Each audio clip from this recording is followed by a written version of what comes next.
చేసుకున్నావా అని చెప్తారా? నీ తండ్రికి ఇష్టమైనటువంటి ఆహారం తీసుకెళ్ళి తినిపిస్తావా? ఏశావు ఏం చేశాడు చెప్పండి?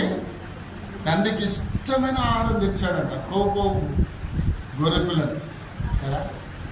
ఇసాక్ ఎంత తిన్నాడంట? ఒక మేకని తిన్నాడంట కదా.